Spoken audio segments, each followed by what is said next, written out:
Hello everyone, स्वागत है आप सभी लोगों का कल्याण इंस्टीट्यूट यूट्यूब चैनल पे। आज हम इस वीडियो के माध्यम से कीमत विविधीकरण का सिद्धांत को जानने और समझने का प्रयास करेंगे कि जो ये कीमत विविधीकरण सिद्धांत है ये किसने दिया और इस सिद्धांत के माध्यम से क्या कहने का प्रयास किया गया है। तो आज की इस वीडियो के अंतर्गत हम यही समझने वाले हैं कि कीमत विविधीकरण सिद्धांत ये दरअसल क्या है।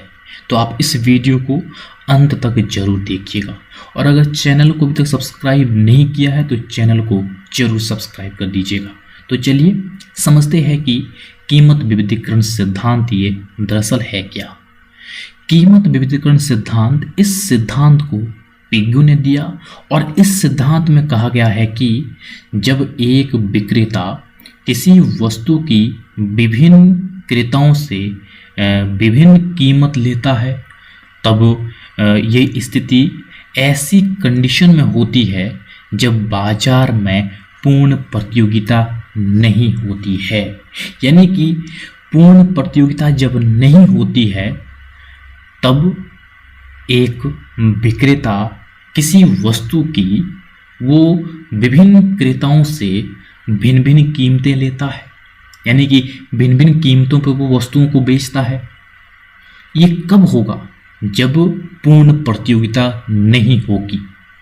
तब जब पूर्ण प्रतियोगिता नहीं होगी तो ऐसे में मोनोपोली की स्थिति होगी। मोनोपोली की स्थिति में एक जो विक्रेता है वो अपने मन चाहे वो वस्तु को बेचता है, वो अलग अलग कीमत लेता है। ये तब पॉसिबल होगा जब मोनोपोली होगी, यानी कि बाजार में पूर्ण प्रतियोगिता नहीं होगी।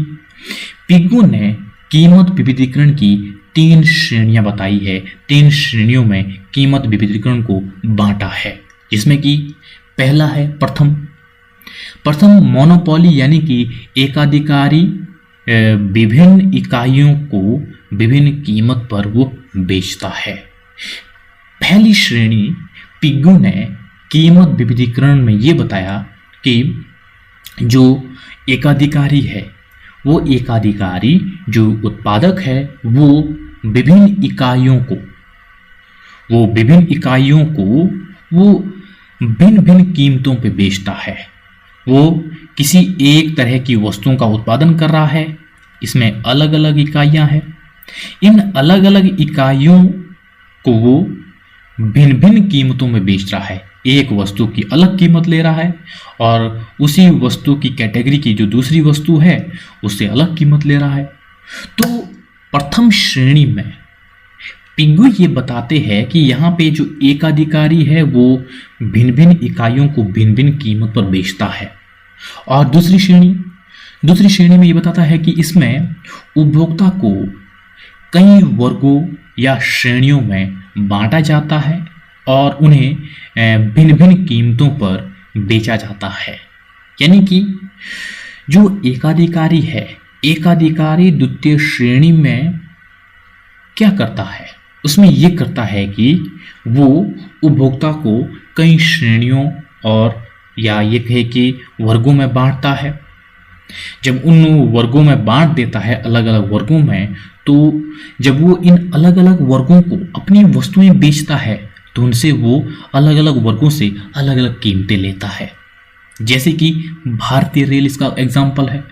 भारतीय रेल में किस तरह से फर्स्ट क्लास, सेकंड क्लास, इस तरह की अलग अलग क्लासेस होती है, जिसमें स्लीपर है, इसमें जनरल है। तो इस तरह से उपभोक्ताओं को अलग अलग कैटेगरी में बांटा है और इनसे अलग अलग कीमत ली जाती है। तो इस तरह से ये द्वितीय श्रेणी है। तृतीय श्रेणी इसमें एकाधिकारी उपभोक्ताओं को विभिन्न श्रेणियों या बाजारों में विभाजित करता है और प्रत्येक श्रेणी की जो मांग की लोच है उसके अनुसार वो अलग अलग कीमत पर उन्हें वस्तु को बेचता है। जैसी मांग की लोच होगी उसके आधार पर ही वस्तु को अलग अलग कीमत पर बेचा जाता है।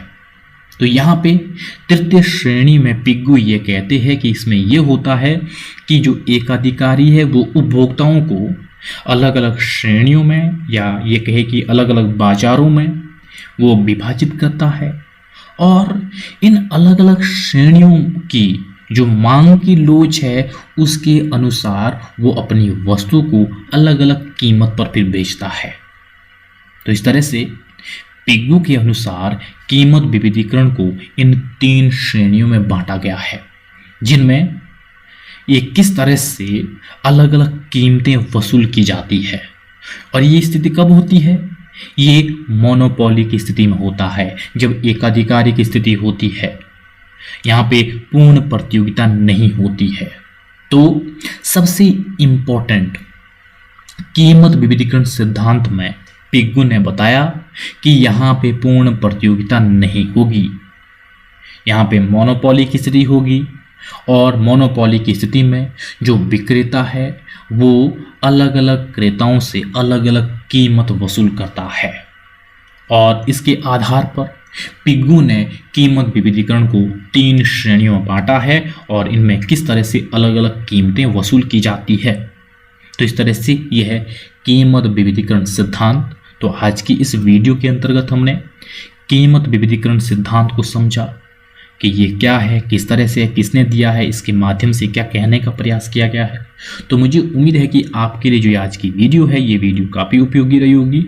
और अगर चैनल को अब तक सब्सक्राइब नहीं किया है तो चैनल को जरूर सब्सक्राइब कर दीजिएगा और मुझे दीजिएगा इजाज़त। और आप सभी लोगों का बहुत बहुत शुक्रिया।